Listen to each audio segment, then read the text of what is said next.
중국은 절대 못 참지. 한국에 어떻게든 되갚아야겠어. 케냐에서 일어난 기업 수출권으로 중국이 잔뜩 열받은 사건이 있었습니다. 물론 기술적으로 뒤처진 탓에 어쩔 수 없이 벌어진 일이었지만 모든 책임을 한국으로 돌리고 있는데요. 이 문제가 크게 화제가 되어 아프리카의 정보통신 기술이 싹 다 바뀌었다면 믿으시겠어요? 그 사건으로 바로 들어가 보겠습니다. 그날은 평소와 다름없는 화요일 아침이었습니다. 저는 커피 한 잔을 들고 사무실에 도착했어요. 그날은 케냐 전국통신망 현대화 프로젝트의 최종 결정을 내리는 중요한 날이었거든요. 이미 6개월 전부터 중국 화웨이와 협상을 진행해왔고 거의 마무리 단계에 있었죠. 은보기 ICT부 장관이 회의실에 들어오셨을 때 저는 준비된 서류들을 정리하고 있었습니다. 화웨이 측에서 제시한 조건들은 나름 매력적이었어요. 45억 달러 규모의 프로젝트였는데 5년 분할 결제에 2%의 낮은 이자율을 제시했거든요. 무엇보다 중국 정부의 백업까지 있어서 안정성 면에서는 문제 없어 보였습니다. 그런데 회의가 시작되기 30분 전 제 이메일함에 생소한 발신자로부터 메시지 하나가 도착했어요. 발신자는 트리빗이라는 한국 기업이었습니다. 솔직히 처음 들어보는 회사명이었거든요. 제목은 단순했어요. 케냐 통신망 프로젝트 제안서라고 되어 있었죠. 호기심에 이메일을 열어봤는데 첫 문장부터 제 눈을 의심하게 만들었습니다. 화웨이가 제시한 가격의 절반도 안 되는 금액이 적혀 있었어요. 22억 달러라니.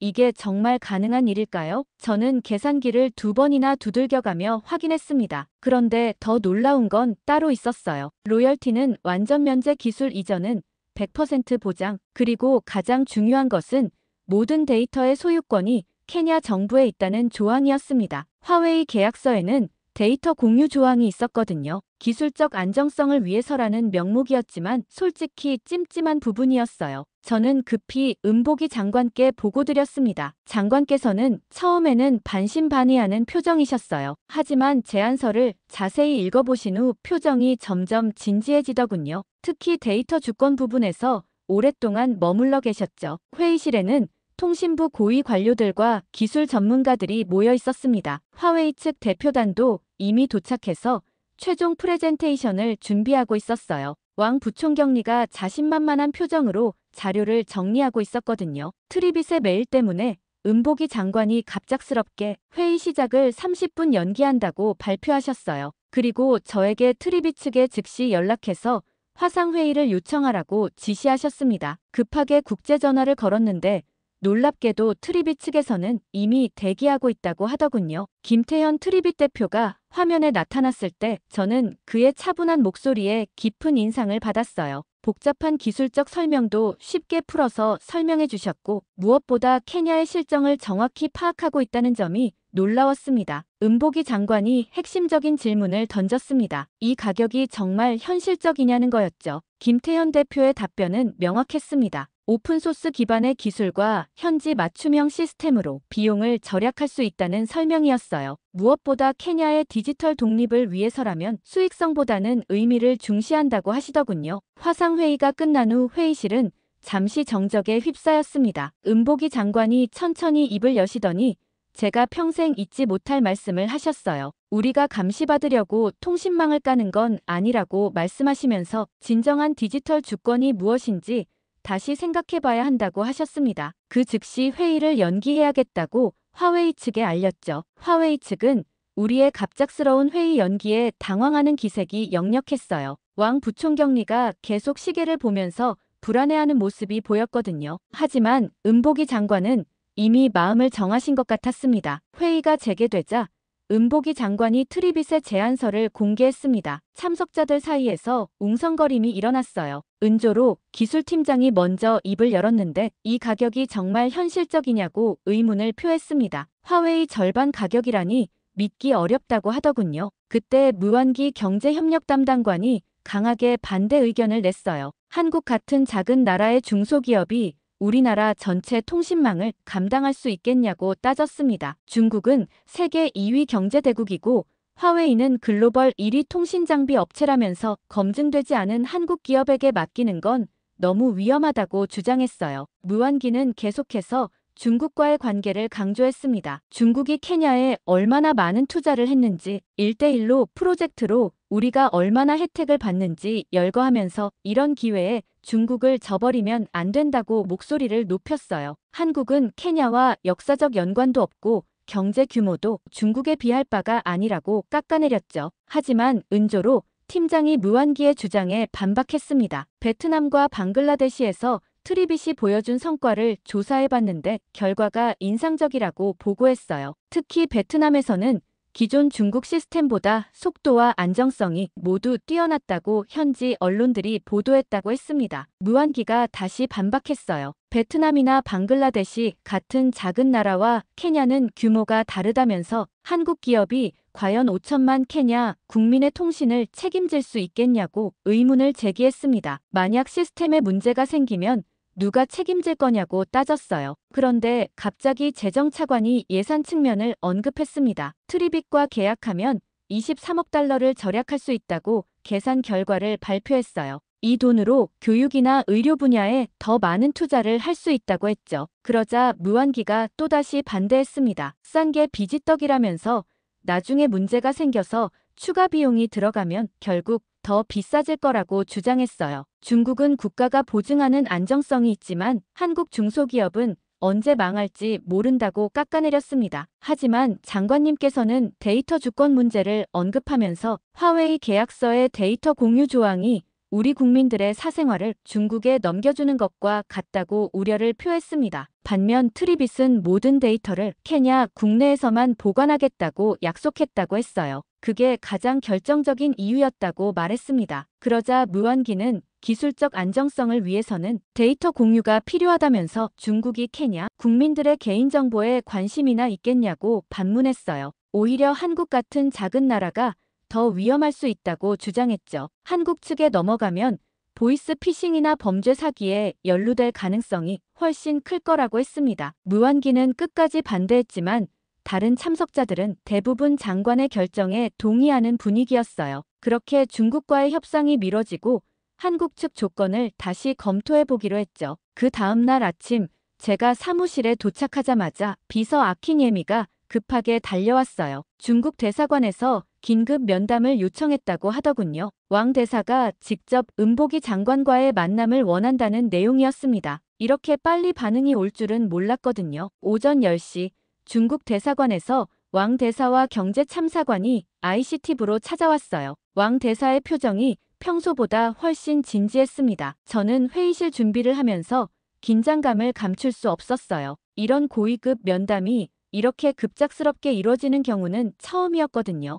은보기 장관과의 면담에서 왕 대사는 중국 정부의 깊은 우려를 표명하고 있었습니다. 케냐와 중국 간의 오랜 우정을 언급하면서 갑작스러운 계약 변경이 양국 관계에 미칠 영향을 걱정한다고 하더라고요. 특히 1대1로 프로젝트의 연속성 차원에서도 화웨이와의 협력이 중요하다고 강조했습니다. 그런데 갑자기 중국 측에서 믿기 어려운 제안을 했어요. 기존 45억 달러 계약에 10억 달러를 추가로 지원하겠다고 제안했다는 겁니다. 총 55억 달러 규모로 확대해서 케냐의 디지털 인프라를 완전히 업그레이드 하겠다고 했어요. 이 정도면 케냐 정부가 흔들릴 만한 조건이었죠. 중국에선 어떻게든 길을 쓰고 한국과의 계약을 막으려고 하는 듯 보였습니다. 장관님은 케냐의 정보를 케냐 안에서만 유지할 수 있냐고 물었지만 중국 측은 그건 어렵다고 얘기했어요. 그 대신 이렇게 돈을 많이 주는 거 아니냐고 했죠. 저는 그 돈이라면 더 이상 거절하기가 어렵겠다고 생각했어요. 한국과의 계약은 취소되나 보다 싶었죠. 하지만 은보기 장관의 답변은 의외였습니다. 돈보다 중요한 건 케냐의 주권이라고 말씀하셨어요. 아무리 많은 돈을 제시해도 케냐 국민들의 데이터가 외국으로 넘어가는 건 받아들일 수 없다고 하시더라고요. 장관님의 이런 확고한 입장에 저는 정말 감동받았어요. 하지만 중국 대사관 측은 그날 오후에도 포기하지 않았습니다. 이번에는 무완기 경제협력 담당관을 별도로 만나자고 요청했다는 소식을 들었어요. 무완기가 중국 편에 서 있다는 걸 알고 있었던 거죠. 저는 이런 개별 접촉이 위험하다고 생각했지만 무완기는 이미 중국 대사관으로 향한 후였어요. 한참 뒤 갑자기 무완기 담당관은 제게 차 한잔하자며 잠깐 나오라고 했습니다. 그러면서 제게 귀띔해준 내용이 충격적이었습니다. 중국 측에서 무한기 개인에게도 상당한 인센티브를 제시했다는 거예요. 베이징 대학 초청 연구원 자리와 함께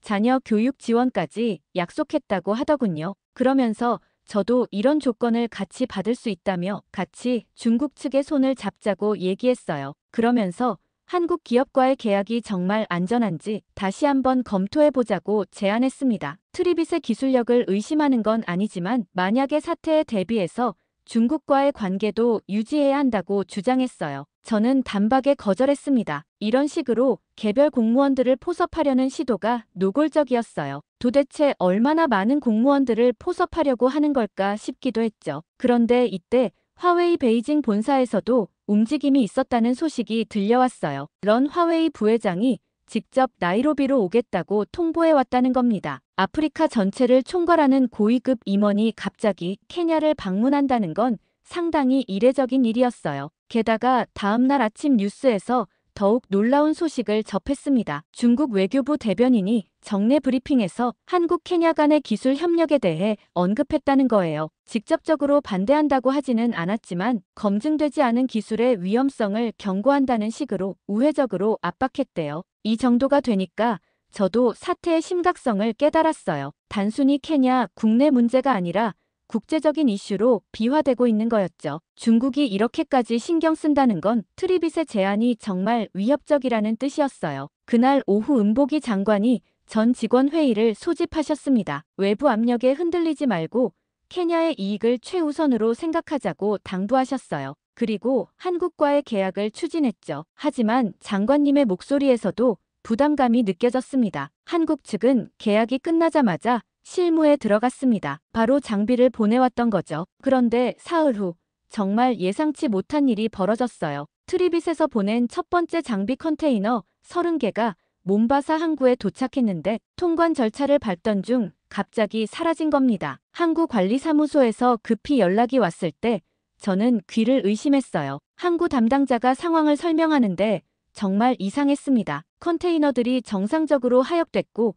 임시 보관소에 적재됐는데 다음날 아침에 확인해보니 흔적도 없이 사라져 있었다는 거예요. CCTV도 그날 밤만 고장났다고 하더군요. 이런 우연이 어디 있겠어요. 더 의심스러운 건 그 컨테이너들을 운송했던 트럭 기사들이 모두 잠적했다는 점이었어요. 평소에 항구에서 일하던 현지 기사들이 아니라 갑자기 나타난 외부 업체 소속이었다고 했습니다. 담당자가 트럭 회사에 연락해봤는데 그런 회사는 존재하지도 않았다고 하더군요. 김태현 트리빗 대표에게 급히 상황을 보고했을 때 그분의 반응이 제게는 의외였어요. 굉장히 침착하더라고요. 그러면서 최악의 상황에선 이럴지도 모르겠다고 예상하긴 했다면서 오히려 침착하게 대안을 제시하셨습니다. 항공 운송으로 긴급 장비를 보내겠다고 하시면서 이런 일로 케냐에 피해를 주지 않겠다고 약속하셨어요. 하지만 항공 운송도 순탄치 않았습니다. 인천공항에서 출발한 화물기가 두바이에서 기술적 문제로 지연됐다는 연락이 왔어요. 엔진 점검이 필요하다면서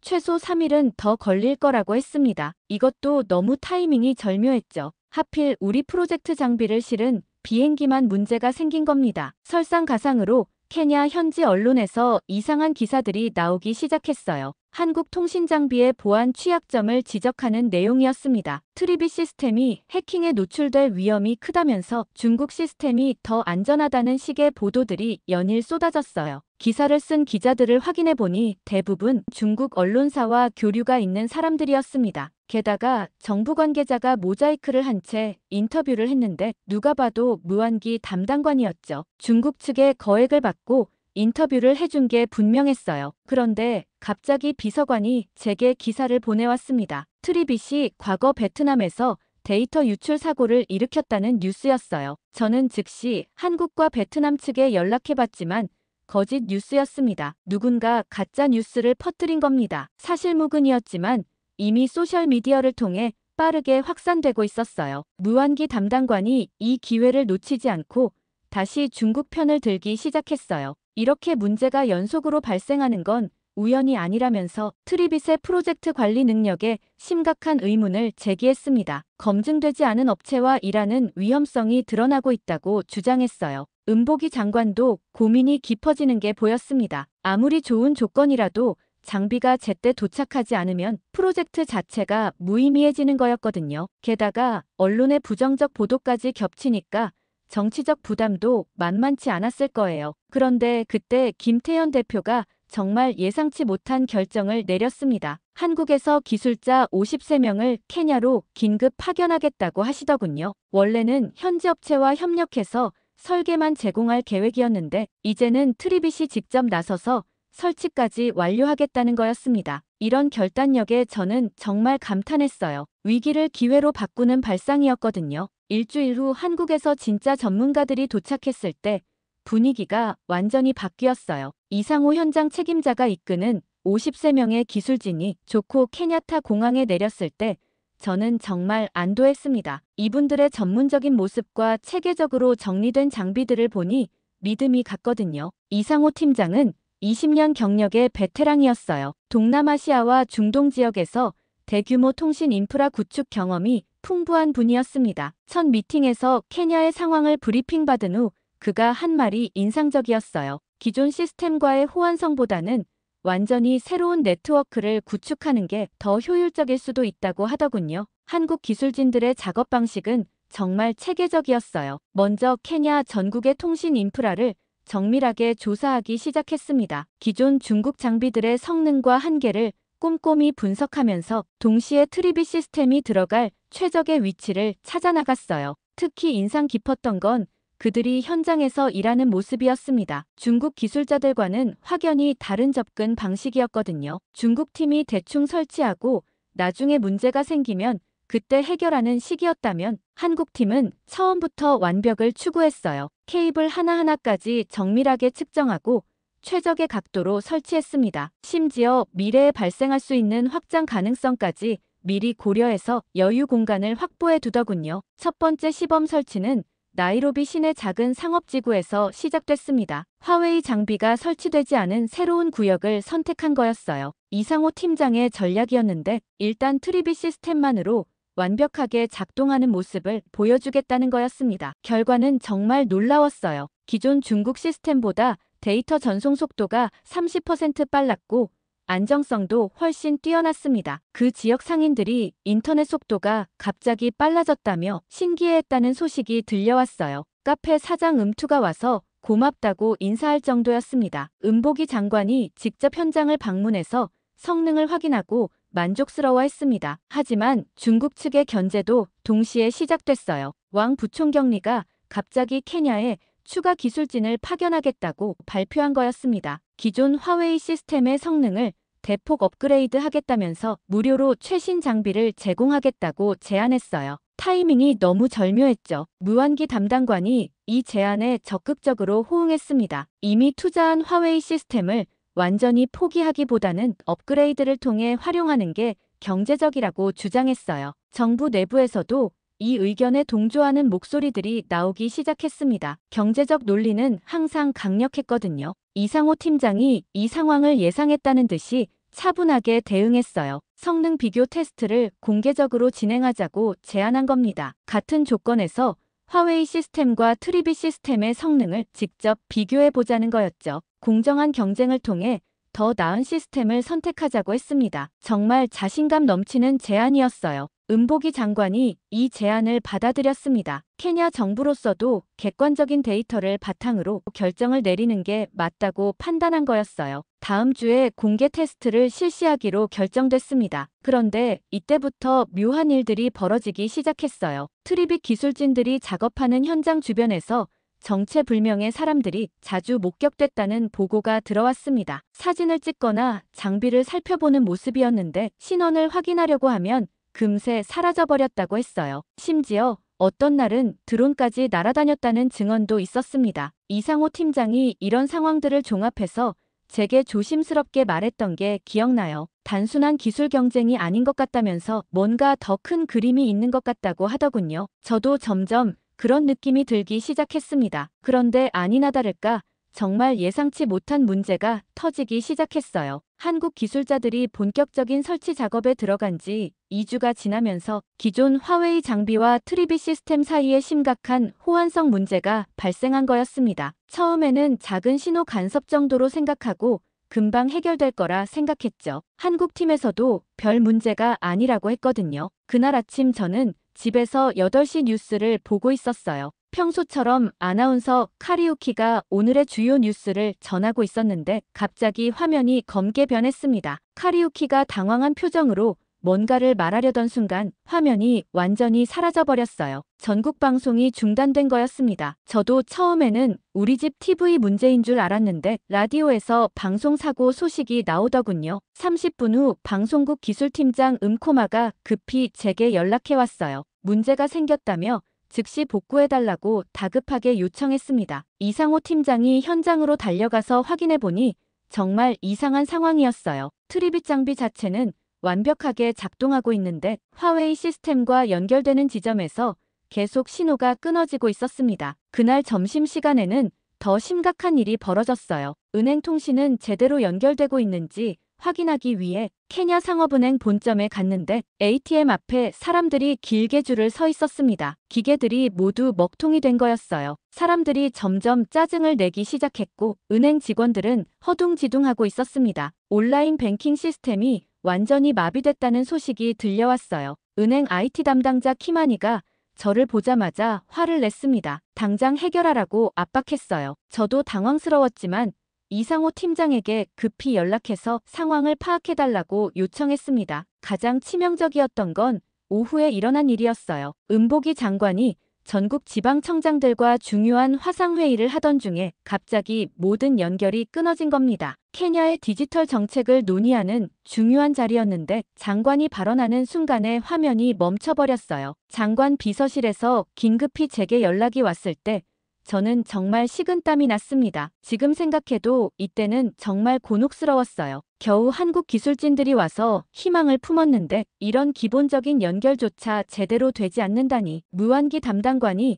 제게 따가운 시선을 보내는 것도 느껴졌습니다. 역시 성급한 결정이었다는 식으로 말이죠. 이상호 팀장과 한국 기술진들이 밤새 원인을 분석했지만 명확한 답을 찾기 어려웠어요. 모든 장비가 개별적으로는 정상 작동하는데 화웨이 시스템과 연결할 때만 문제가 생기는 거였습니다. 진단 프로그램을 돌려봐도 명확한 오류 코드가 나오지 않았어요. 마치 보이지 않는 벽에 막힌 것 같다고 하더군요. 재정차관이 이 상황을 보고받고 심각한 우려를 표했어요. 프로젝트가 이렇게 계속 지연되면 정부 업무 전반의 차질이 불가피하다면서 빠른 해결책을 찾아야 한다고 압박했습니다. 무한기 담당관은 이 기회를 놓치지 않고 트리빗의 기술력에 의문을 제기하기 시작했어요. 하지만 기술팀장이 한참을 고민해봤다며 제게 은밀히 놀라운 가설을 제시했습니다. 이게 단순한 호환성 문제가 아니라 구조적인 문제일 수 있다는 거예요. 화웨이 시스템이 워낙 독자적인 방식으로 설계되어 있어서 다른 시스템과의 연동이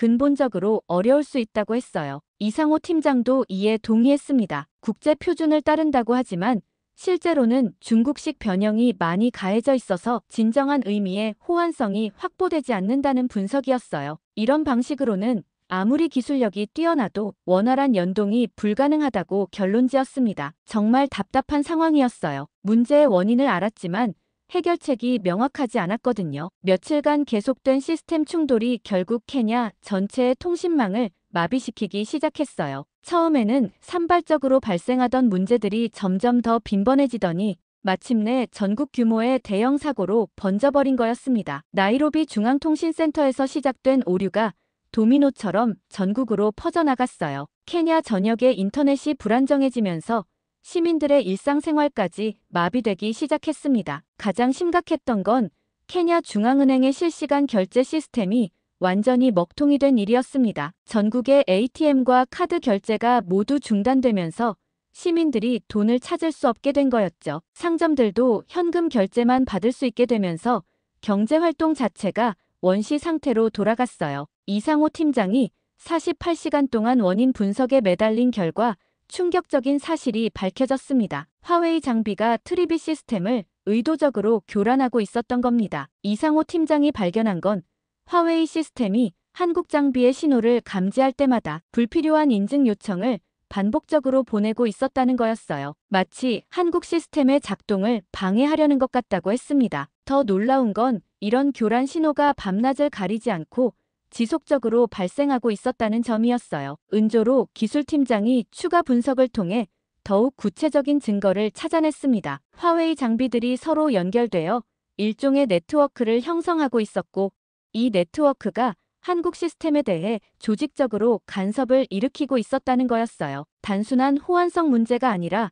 계획적인 방해 공작이었던 겁니다. 은보기 장관이 이 보고서를 받아보고 즉시 긴급 회의를 소집했어요. 케냐 ICT부 전체 간부들이 모인 회의실에서 치열한 토론이 벌어졌습니다. 회의실 분위기는 처음부터 긴장감이 돌았어요. 무한기 담당관이 먼저 반대 의견을 냈어요. 이미 화웨이 장비에 투자한 금액이 2억 달러가 넘는다면서 이걸 모두 폐기하고 새로 구축하는 건 너무 큰 손실이라고 주장했습니다. 게다가 중국과의 외교 관계도 고려해야 한다고 덧붙였어요. 급진적인 결정보다는 점진적인 개선을 통해 문제를 해결해보자고 제안했습니다. 그러자 음투 재정차관이 이에 강하게 반박했습니다. 며칠간의 통신 마비로 인한 경제적 손실이 이미 3억 달러를 넘어섰다면서 장비 교체 비용보다 현재 손실이 더 크다고 지적했어요. 더 이상 이런 불안정한 상태를 유지할 수 없다고 강조했습니다. 국가 신용도까지 떨어질 수 있는 상황이라고 경고했어요. 게다가 기술적 관점에서 봤을 때 화웨이 시스템의 구조상 다른 장비와의 진정한 호환이 불가능하다면서 부분적 교체로는 문제 해결이 어렵다고 분석했습니다. 전면 교체만이 유일한 해결책이라고 결론지었어요. 마치 독이 든 우물물을 정화하려면 우물 자체를 새로 파야 하는 것과 같다고 비유했습니다. 아니나 다를까 무한기 담당관이 다시 반박했습니다. 중국 측에서 최신 장비로 무상 업그레이드를 제안했다면서 이 기회를 활용해보자고 제안했어요. 굳이 위험을 감수하며 새로운 시스템으로 바꿀 필요가 있느냐고 물었습니다. 중국의 기술력도 발전하고 있으니 좀 더 기다려보자는 입장이었어요. 하지만 장관님은 국가의 통신 인프라가 외국 기업의 의도에 따라 좌우되는 상황을 더 이상 용납할 수 없다고 선언했습니다. 진정한 디지털 독립을 위해서는 투명하고 개방적인 시스템이 필요하다고 강조했어요. 케냐의 미래가 걸린 문제라고 목소리를 높였습니다. 그때였어요. 이상호 팀장이 급하게 회의실로 들어와 보고 드릴 게 있다고 하더라고요. 화웨이 장비의 로그 분석 결과 한국 시스템이 설치된 후부터 의심스러운 데이터 전송이 급증했다는 거였어요. 이 데이터들이 어디로 전송되는지 추적할 수 없다고 보고했습니다. 국가 기밀이 유출될 가능성도 배제할 수 없다고 경고했어요. 회의실이 잠시 조용해졌어요. 무한기 담당관도 더 이상 반박하지 못했습니다. 국가 보안과 관련된 문제였거든요. 경제적 손실보다 더 중요한 건 국가의 안전이었으니까요. 결국 은보기 장관이 최종 결정을 내렸습니다. 기존의 모든 화웨이 장비를 철거하고 트리빗 기반으로 전면 교체하겠다고 공식 발표한 거였어요. 비용이 많이 들더라도 국가의 미래를 위한 투자라고 강조했습니다. 정말 역사적인 순간이었어요. 케냐가 중국의 기술 종속에서 벗어나 진정한 디지털 독립을 선택한 거였으니까요. 은보기 장관의 결정이 내려진 다음 날 케냐 정부는 공식 기자회견을 열었습니다. 저는 정부 청사 대회의실에서 역사적인 순간을 지켜봤어요. 장관이 단상에 올라서서 케냐의 디지털 미래에 대한 중대 발표를 시작했습니다. 기존 화웨이 장비의 전면 철거와 한국 시스템으로의 완전 통일이라는 파격적인 내용이었어요. 장관은 국가의 통신 주권 확보와 진정한 디지털 독립을 위한 불가피한 선택이라고 강조했습니다. 회견장에 모인 기자들이 웅성거리기 시작했어요. 모두가 예상하지 못한 강력한 결정이었거든요. 장관이 발표한 구체적인 계획은 이랬습니다. 향후 6개월 내에 전국의 모든 화웨이 장비를 단계적으로 철거하고 트리빗 시스템으로 완전히 교체하겠다는 거였어요. 총 예산은 5억 달러 규모였습니다. 케냐 정부로서는 엄청난 결단이었죠. 기자회견이 끝나자마자 중국 대사관의 반응이 터져 나왔어요. 류 대사가 긴급 성명을 발표하면서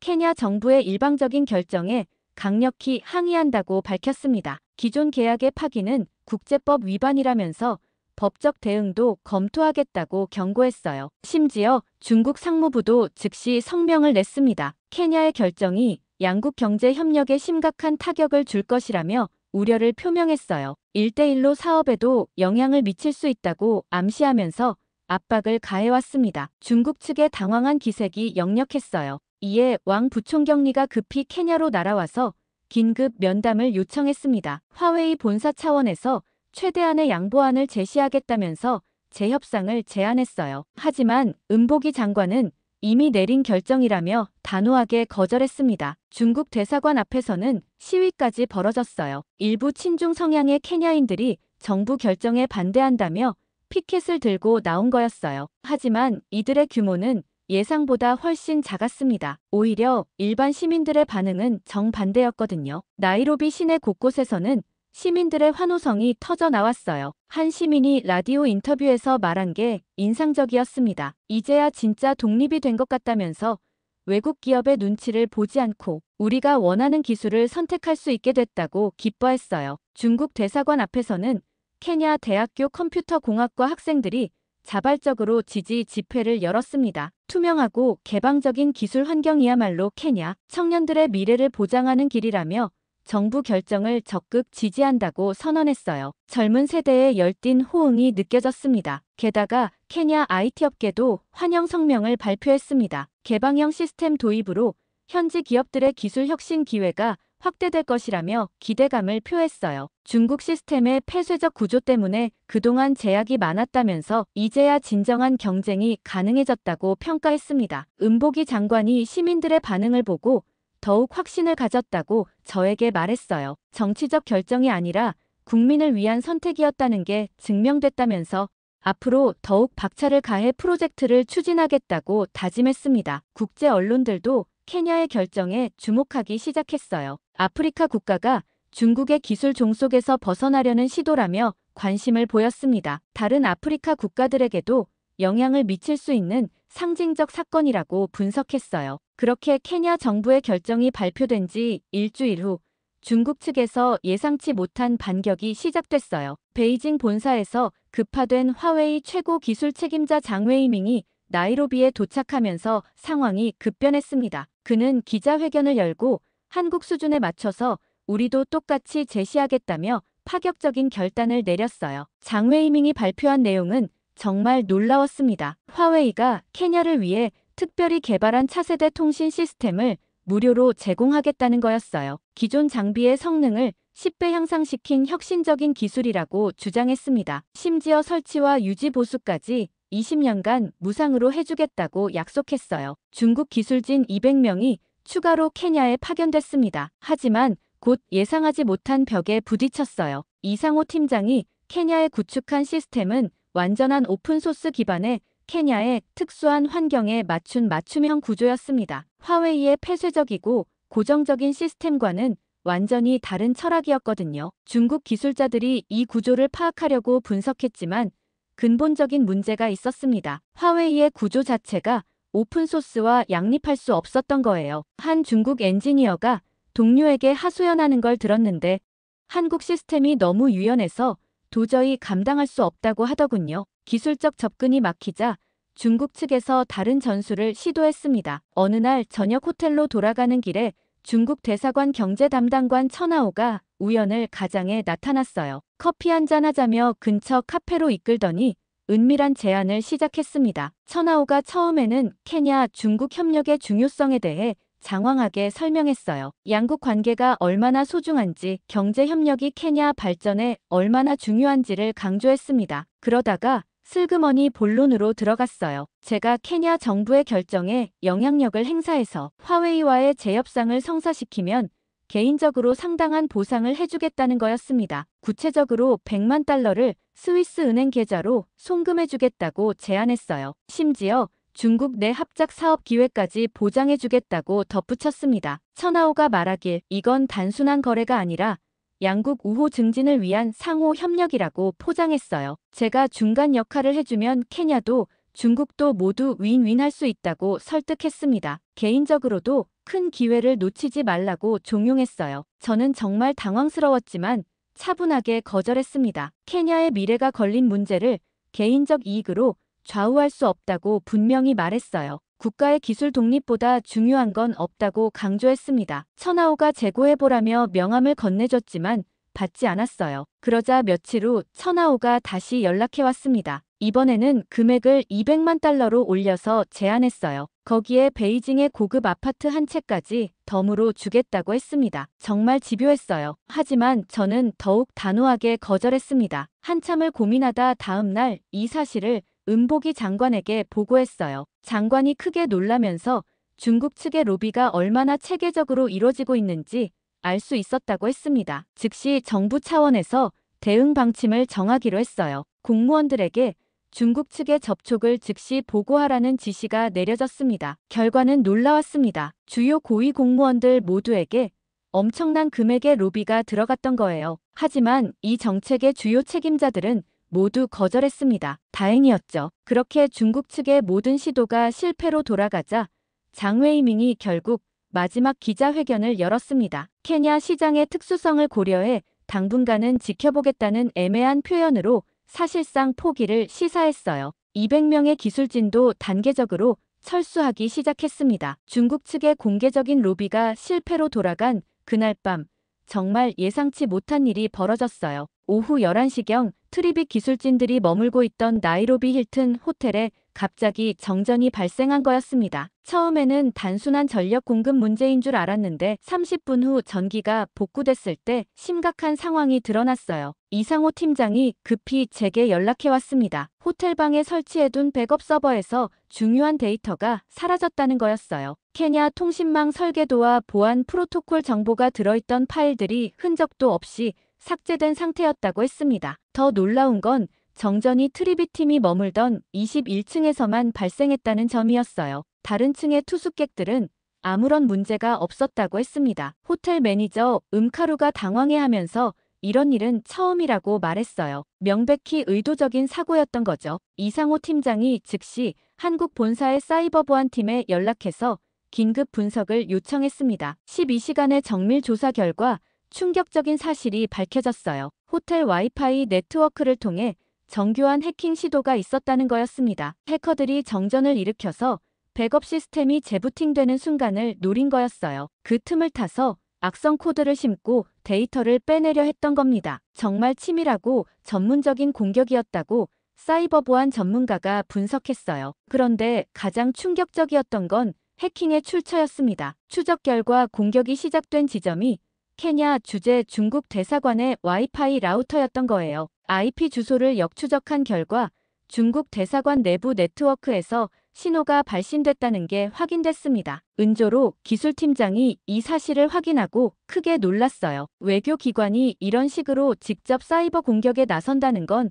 국제법 위반이라면서 이는 명백한 주권 침해 행위라고 분노했습니다. 즉시 케냐 정부에 보고해야 한다고 주장했어요. 하지만 이상호 팀장은 그렇게 되면 오히려 중국 측이 원하는 대로 행동하는 일일 수도 있다며 기다려보자고 했습니다. 그 이유는 실제 트리빗이 받은 피해가 아무것도 없다고 하더라고요. 무슨 말인지 물어봤더니 트리빗 시스템의 보안 구조가 이런 공격을 완벽하게 막아냈다고 했습니다. 해커들이 겉으로 보기에는 데이터를 삭제한 것 같았지만 실제로는 가짜 파일만 건드린 상태였다고 이상호 팀장이 설명했습니다. 트리빗의 보안 시스템은 다층 구조로 설계되어 있었어요. 실제 중요 데이터는 암호화되어 숨겨진 파티션에 저장되고 겉으로 보이는 건 미끼용 더미 파일들이었던 겁니다. 해커들이 아무리 노력해도 진짜 데이터에는 접근할 수 없는 구조였어요. 더욱 놀라운 건 트리빗 시스템이 공격을 받는 순간부터 모든 과정을 실시간으로 기록하고 있었다는 점이었습니다. 해커들의 침투 경로부터 사용한 기법까지 모든 게 로그에 남아 있었어요. 오히려 중국 측의 해킹 능력을 분석할 수 있는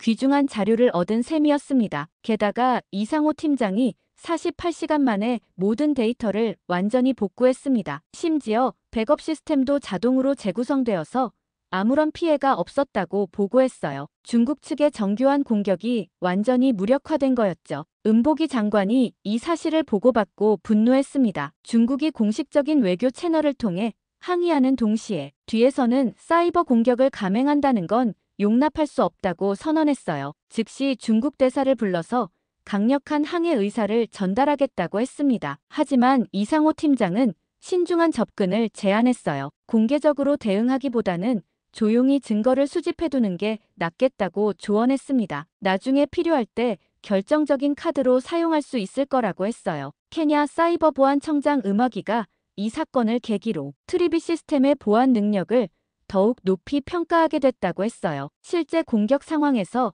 완벽한 방어력을 입증한 거였으니까요. 중국 장비였다면 이미 모든 정보가 유출됐을 거라고 분석했습니다. 정말 아슬아슬한 순간이었어요. 하지만 결과적으로는 트리비 시스템의 우수성을 더욱 확실하게 증명하는 계기가 됐습니다. 중국의 마지막 카드마저 무력화된 셈이었죠. 그런데 중국 측의 사이버 공격이 실패로 돌아간 며칠 후 예상치 못한 반격이 시작됐어요. 중국 대사관에서 긴급 기자회견을 열고 완전히 뒤바뀐 주장을 펼친 거였습니다. 류 대사가 단상에 서서 한국 측에서 중국 시설에 해킹 시도를 했다며 강력히 규탄한다고 발표했어요. 정말 황당한 주장이었습니다. 자신들이 공격을 했으면서 오히려 피해자인 척하는 거였어요. 류 대사는 중국 대사관의 컴퓨터 시스템이 한국 기술진들에 의해 침해당했다고 주장했습니다. 심지어 기밀 외교 문서까지 유출됐다며 피해 규모를 과장해서 발표했어요. 중국 관영신화통신에서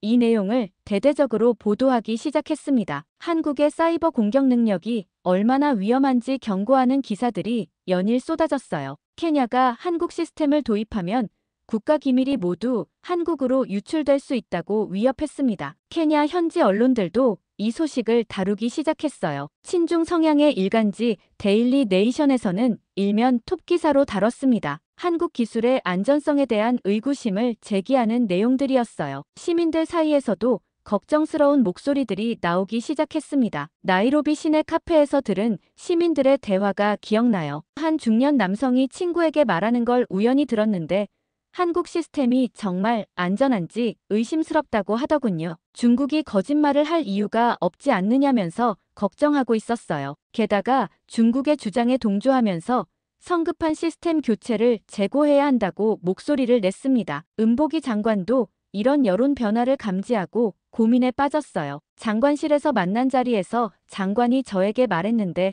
국민들의 신뢰를 잃으면 정책 추진이 어려워진다면서 우려를 표했습니다. 뭔가 확실한 증거를 보여줄 필요가 있다고 하더군요. 그때 이상호 팀장이 이 상황을 타개할 획기적인 아이디어를 제시했습니다. 말로만 설명하지 말고 시민들이 직접 체험할 수 있는 공개 시연회를 열자는 거였어요. 나이로비 한복판에서 신형 통신 모듈을 공개하고 누구나 성능을 확인할 수 있게 하자고 제안했습니다. 은보기 장관이 이 아이디어를 적극 지지했어요. 투명한 공개 시연을 통해 한국 기술의 우수성을 증명하자고 결정했습니다. 케냐 정부가 공식 후원하는 대규모 행사로 기획하기로 했어요. 일주일 후 나이로비 중심가 우후루 공원에서 케냐 디지털 미래 체험전이 개막했습니다. 정말 대단한 규모였어요. 축구장만한 부스에 최신 통신 장비들이 전시되고 시민들이 자유롭게 체험할 수 있게 구성됐습니다. 가장 인기를 끈 건 5G 체험 코너였어요. 시민들이 직접 스마트폰으로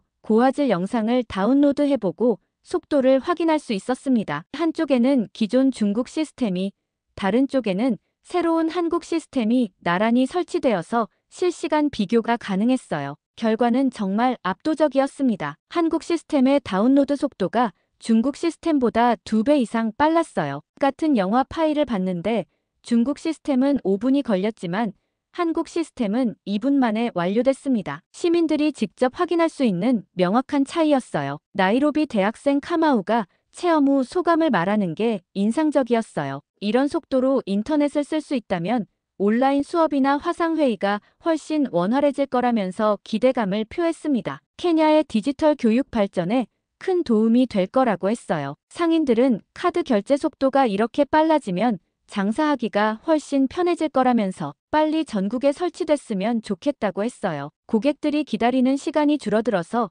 매출 증대에도 도움이 될 거라고 기뻐했습니다. 그런데 시연회 둘째 날에는 더욱 놀라운 일이 벌어졌어요. 중국 기술진들이 몰래 와서 한국 시스템을 체험해보고 있었던 겁니다. 왕 부총경리의 부하 직원들이 시민인 척 가장하고 성능을 확인하고 있었어요. 그들의 당황한 표정이 모든 걸 말해줬습니다. 시민들의 반응이 폭발적이었어요. 체험을 마친 시민들이 자발적으로 환호성을 지르기 시작했습니다. 이게 진짜다. 이런 속도가 가능하다니.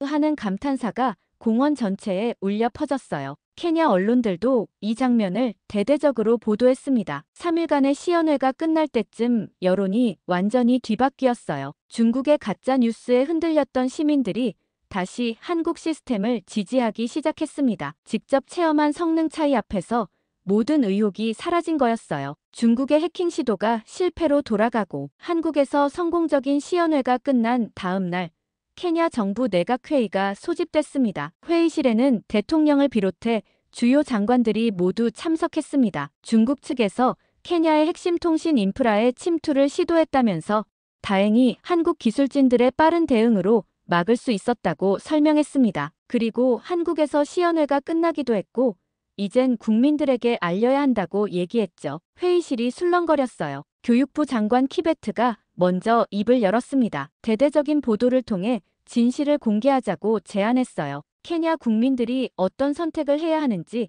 분명히 알 권리가 있다고 강조했습니다. 재무부 장관 로토도 동조했어요. 국가 안보에 관련된 문제를 숨길 이유가 없다면서 오히려 투명하게 공개하는 게 국민의 신뢰를 얻는 길이라고 말했습니다. 중국이 케냐를 어떻게 생각하고 있는지 보여주는 사건이라고 덧붙였어요. 하지만 한 사람만은 다른 의견을 냈습니다. 교통부 장관 무안기였어요. 그는 조심스럽게 말했습니다. 아직 확실한 증거가 부족한 상황에서 성급한 발표는 외교적 마찰을 일으킬 수 있다고 우려했어요. 중국과의 관계를 고려해야 한다면서 신중론을 펼쳤습니다. 무안기 담당관이 계속해서 중국 측 입장을 대변했어요. 혹시 기술적 오류였을 가능성은 없는지 아니면 다른 해커들이 중국으로 위장한 건 아닌지 의문을 제기했습니다. 섣부른 결론을 내리기보다는 더 정밀한 조사가 필요하다고 주장했어요. 그때 장관님께서 무안기 담당관을 주의 깊게 바라봤습니다. 왜 그렇게 중국을 감싸려고 하는지 궁금하다는 표정이었어요.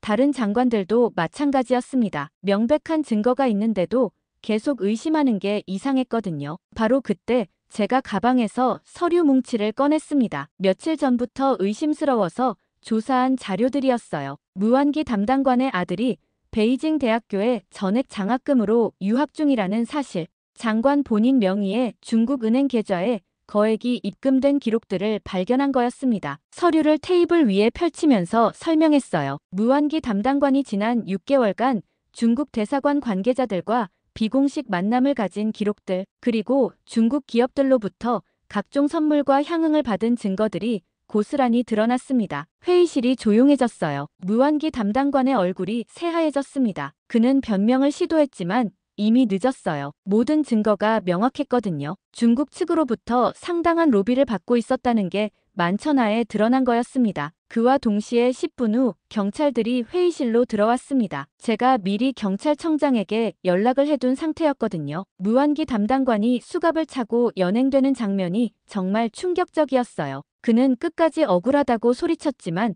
아무도 귀 기울이지 않았습니다. 이 사건이 있은 후 즉시 기자회견을 열었습니다. 중국의 해킹 시도와 정부 내 부패 사건을 모두 공개하기로 결정한 거였습니다. 투명성이야말로 민주주의의 기본이라면서 모든 진실을 국민들에게 알리겠다고 선언했어요. 그날 저녁 케냐 국영방송 KBC에서 특별 뉴스가 방송됐습니다. 앵커가 엄숙한 표정으로 보도를 시작했어요. 중국이 케냐의 통신 인프라에 해킹을 시도했다는 사실과 정부, 고위 관료가 중국으로부터 뇌물을 받았다는 내용이 자세히 다뤄졌습니다. 방송에서는 트리빗의 기술적 우수성도 함께 부각됐어요. 한국 시스템이 중국 시스템보다 성능 면에서 압도적으로 우수할 뿐만 아니라 보안 측면에서도 철벽 같은 방어력을 보여줬다고 보도했습니다. 중국은 기술로는 이길 수 없으니까 해킹이라는 불법적 수단까지 동원했다고 분석했어요. 시민들의 반응은 폭발적이었습니다. 케냐를 무시하고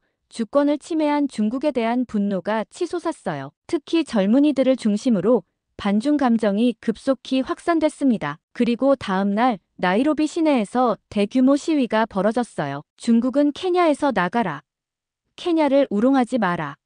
하는 구호가 시내 곳곳에서 울려 퍼졌습니다. 시위대는 중국 대사관 앞까지 행진했어요. 케냐 대학교 학생들이 주도한 시위가 특히 격렬했습니다. 중국인 유학생들과 중국 기업 직원들의 추방을 요구하는 구호가 나왔어요. 케냐의 미래를 훔치려는 자들을 용납할 수 없다는 플래카드가 곳곳에 걸렸습니다. 나이로비 시내 차이나타운에서도 긴장이 고조됐어요. 중국 식당과 상점들이 하나둘 문을 닫기 시작했습니다. 중국인들을 향한 적대적 시선이 느껴진다면서 외출을 자제하는 분위기였어요. 중국 대사관은 급히 성명을 발표했습니다. 해킹 의혹을 강력히 부인하면서 케냐 정부의 일방적 발표에 유감을 표한다고 했어요. 하지만 이미 여론은 돌이킬 수 없을 정도로 악화된 상태였습니다. 케냐 시민 무투아가 KBC 인터뷰에서 한 말이 인상적이었어요. 중국이 겉으로는 친구인 척하면서 뒤로는 케냐를 해치려 했다면서 이런 나라를 어떻게 믿을 수 있겠느냐고 분노를 표출했습니다. 은보기 장관이 이 상황을 보면서 저에게 말했어요. 진실을 밝혀준 것에 대해 정말 고맙다고. 만약 계속 숨겨뒀다면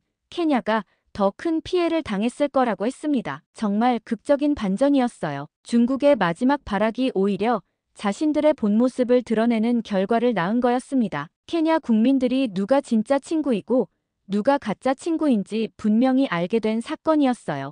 나이로비에서의 성공적인 공개 시연회 소식이 동아프리카 전역으로 퍼져나가면서 예상치 못한 일들이 벌어지기 시작했어요. 시연회가 끝난 지 일주일도 안 되어서 우간다 정보통신부 차관 무세베니가 급히 나이로비로 날아왔습니다. 공식적으로는 케냐 시찰이라고 했지만 실제 목적은 따로 있었어요. 우간다도 노후화된 통신 인프라 때문에 고민이 많다면서 케냐처럼 현대적인 시스템을 도입하고 싶다고 말했습니다. 그러면서 조심스럽게 물어봤어요. 우간다에도 이런 시스템을 설치해 줄 수 있느냐고 말이죠. 이상호 팀장이 이 요청을 받고 처음에는 당황했어요. 케냐 프로젝트도 아직 완전히 끝나지 않은 상황에서 다른 나라까지 신경 쓸 여력이 있을지 의문이었거든요. 하지만 트리빗 본사에서는 긍정적인 반응을 보였습니다. 아프리카 시장 확대에 좋은 기회라고 판단한 거였어요. 아니나 다를까 우간다와의 협정이 시작되고 나서 아프리카의 다른 나라들도 한국 측에 긴밀히 접촉하기 시작했습니다. 중국이 아프리카에서 기술 패권 경쟁에서 밀리고 있다는 분석 기사들이 쏟아졌어요. 특히 미국과 유럽 언론들이 이 사건을 중국의 기술 굴기 전략에 제동이 걸린 사례로 해석했습니다. 케냐에서도 이 소식이 큰 화제가 됐어요. 은보기 장관이 기자들에게 말한 게 인상적이었습니다. 작은 나라 케냐의 선택이 강대국의 전략을 바꿀 수 있다는 걸 보여준 사례라면서 정말 자랑스럽다고 소감을 밝혔어요. 정말 극적인 반전이었습니다. 중국이 마지막 카드까지 써가며 트리빗을 손에 넣으려 했지만 실패하고 결국 전략적 후퇴를 선택한 거였어요. 중국의 마지막 시도가 막힌 지 한 달 후 트리빗에서 예상치 못한 제안이 들어왔어요. 김동현 회장이 직접 케냐를 방문해서 은보기 장관과 특별한 회의를 갖고 싶다고 연락해온 거였습니다. 단순한 사업 미팅이 아니라 장기적인 파트너십에 대해 논의하고 싶다는 내용이었어요. 회의는 케냐 정부청사 VIP 회의실에서 열렸습니다. 김동현 회장, 이상호 팀장, 그리고 은보기 장관과 몇몇 핵심 관료들이 참석했어요. 분위기는 공식적이면서도 따뜻했습니다. 그동안 함께 어려움을 헤쳐온 동료들의 모임 같은 느낌이었거든요. 김동현 회장이 먼저 입을 열었어요. 케냐에서의 성공이 단순히 비즈니스 성과가 아니라 진정한 파트너십의 결실이라고 말하면서 케냐의 미래를 위해 더 큰 기여를 하고 싶다는 뜻을 밝혔습니다. 그러면서 정말 파격적인 제안을 꺼냈어요. 케냐에 기술연구소와 교육기관을 설립하겠다는 거였습니다. 단순한 장비 공급을 넘어서 인재 양성까지 책임지겠다고 했어요. 은보기 장관의 눈이 반짝였습니다. 정말 그런 계획을 갖고 있는 건지 되물으면서 우리가 가장 필요로 하는 게 바로 그런 거였다고 감탄했어요. 장관은 그동안 케냐 정부가 외국 기술에만 의존하는 게 고민이었다고 털어놨습니다. 자체적인 기술 능력을 키우는 게 국가 발전의 핵심인데 그걸 도와줄 파트너를 찾기 어려웠다고 하더군요. 김 회장이 구체적인 계획을 설명했어요. 나이로비에 미래연구소를 설립해서 케냐 젊은이들에게 최신 통신 기술을 가르치겠다고 했습니다. 그리고 우수한 학생들은 한국으로 보내서 더 깊이 있는 교육을 받을 수 있게 지원하겠다고 약속했어요. 케냐에서 많은 걸 배웠으니 이제는 배운 걸 돌려드릴 차례라고 생각한다고 김 회장이 진정성 있게 말했습니다. 단순한 사회 공헌 차원이 아니라 진짜 케냐의 미래를 생각하는 마음이 전해졌어요. 은보기 장관의 목소리가 떨렸습니다. 사실 자신들이 더 감사한 입장이라고 하면서 트리빗이 케냐에 온 후로 젊은이들의 꿈이 완전히 달라졌다고 고백했어요. 예전에는 해외로 나가는 것만 생각했는데 이제는 케냐에서도 세계 최고 수준의 기술을 배울 수 있다고 믿게 됐다는 거였어요. 장관이 계속해서 말했어요. 단순히 통신망을 깔아준 게 아니라 케냐의 미래를 만들어줬다고, 케냐 젊은이들이 꿈꿀 수 있는 미래를 선물해줬다고 했습니다. 정말 고맙다는 말이 회의실에 울렸어요. 이야기가 자연스럽게 개인적인 이야기로 흘러갔습니다. 이상호 팀장이 조용히 자신도 젊은 시절 정체성 때문에 많이 고민했었다고 말하기 시작했어요. 그의 이야기는 예상치 못한 것이었습니다. 어릴 때 미국으로 입양됐다고 털어놨거든요. 양부모님이 정말 좋은 분들이었지만 항상 마음 한구석에는 뭔가 빈 공간이 있었다고 했어요. 미국에서 좋은 교육을 받고 실리콘밸리에서 일할 기회도 있었지만 뭔가 제자리가 아닌 것 같은 느낌이 계속 들었다고 했습니다. 이상호 팀장의 목소리에 깊은 그리움이 묻어났어요. 그래서 30대 중반에 한국으로 돌아왔다고 했어요. 한국어도 서툴고 문화도 낯설었지만 뭔가 집에 온 것 같은 느낌이 들었다고 했습니다. 트리빗에 입사한 것도 한국 기술로 세계에 기여하고 싶다는 마음 때문이었다고 고백했어요. 지금 케냐에서 일하면서 정말 보람을 느낀다고 했습니다. 자신이 찾던 정체성이 바로 이런 건지도 모르겠다면서 조국의 기술로 다른 나라 사람들에게 도움을 주는 것이야말로 진정한 보람이라고 말했어요. 이상호 팀장의 고백이 회의실을 숙연하게 만들었습니다. 은보기 장관이 깊이 공감한다고 말했어요. 케냐도 비슷한 고민이 있었다면서 독립 후에도 계속 다른 나라에 의존하면서 살아야 하나 하는 고민이 있었다고 털어놨습니다. 하지만 이번 일을 통해 확신하게 됐다고 했어요. 케냐도 당당한 파트너가 될 수 있다는 걸 깨달았다면서요. 이상호 팀장이 케냐 젊은이들을 보면서 자신의 어린 시절이 떠오른다고 했어요. 자신도 어릴 때 꿈이 많았지만 현실적인 한계 때문에 포기해야 했던 것들이 있었다면서 케냐 젊은이들에게는 그런 한계가 없었으면 좋겠다고 간절히 말했습니다. 김동현 회장이 이 대화를 듣고 더욱 확신에 찬 목소리로 말했습니다. 그래서 더욱 이 프로젝트가 의미 있는 거라고,